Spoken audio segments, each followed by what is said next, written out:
ఐబొమ్మ ఇది చేసిండు, ఐబొమ్మ అది చేసిండు. ఐబొమ్మ ఏది చేసిండు కానీ ప్రజల కోసం అయితే చేసిండు భయ్. చేసిండు. పెద్ద పెద్ద వాళ్ళు కూడా చూసినారు. చూడట్లేదని ఎవరు చెప్తారు? ఎవరు చెప్పరు. ఈరోజు ఈ దేశంలో ఎవరు నిజం చెప్పరు. నిజం చెప్పేవానికి ఆయనకి లోపల వేస్తారు, ఖచ్చితంగా వేస్తారు. కానీ ఐబొమ్మ చేసింది క్రైమే, 100% క్రైమే. కానీ ఏం చేద్దాం? మీరు పీవీఆర్లో 100 రూపీస్ టికెట్ పెట్టండి. ఇండియాలో మొత్తం ఎన్ని పీవీఆర్స్ ఉన్నాయి, సెంట్రల్ మాల్ ఉన్నాయి, సినీపాలిస్ ఉన్నాయి, 100 రూపాయలు టికెట్ పెట్టండి. 20 రూపీస్ కూల్ డ్రింక్ పెట్టండి, 20 రూపీస్ పాప్కార్న్ పెట్టండి, 20 రూపీస్ చిప్స్ పెట్టండి, 20 రూపీస్ పఫ్ పెట్టండి.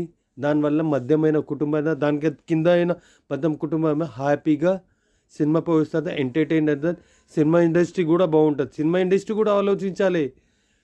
ఉట్టి ఐబొమ్మనే అలా ఐబొమ్మ చేసినాను కాదు, సినిమా ఇండస్ట్రీ కూడా ఆలోచించాలి. 1000 కోట్లు పెట్టి సినిమా తీస్తారు, ఒక్కోసారి ఫ్లాప్ కూడా అవుతుంది. ఫ్లాప్ అవుతుంది కదా, అట్లనే ఈసారి ఐబొమ్మ పట్టుకుంటూ ఫ్లాప్ అయింది. అందుకే ప్రజల కోసం చేయండి. సినిమా వల్ల ప్రజలకి చాలా ఎంటర్టైన్ కూడా అవుతుంది, కొంచెం మోటివేషన్ కూడా వస్తుంది, కొంచెం వాళ్ళకి రిలాక్సేషన్ వస్తుంది, కొంచెం థెరపీ కూడా అవుతుంది, అన్నీ అవుతాయి. కానీ ప్రజలతోని ఒకసారి సినిమా తీయండి. మీకు అంతా దమ్ముంటే ప్రొడ్యూసర్స్ అయినా యాక్టర్స్ అయినా మీరు ఆల్ ఓవర్ ఇండియాలో ఒక 100 సినిమాలు తీయండి. ఒకటి రిక్షా పోయేతో సినిమా తీయండి, ఒకటి కటింగ్ షాప్ వాళ్ళతో సినిమా తీయండి, ఒకటి షెఫ్తో సినిమా తీయండి, ఒకటి గవర్నమెంట్ ఎంప్లాయీతో సినిమా తీయండి, ఒకటి ఏమంటారు కూలీతో సినిమా తీయండి, ఒకడు చెప్పులు కుడుతున్న అతనితో సినిమా తీయండి, ఒకడు కూరగాయల మార్కెట్లో కూరగాయలు అంటుండ ఆయనతో సినిమా తీయండి. ఎవరికొన్నా ఉందా వాళ్ళకి ఇవ్వండి, ఒకరు ఇవ్వండి, చూద్దాం కదా, వాళ్ళకు కూడా ఇవ్వండి, తెలుస్తుంది.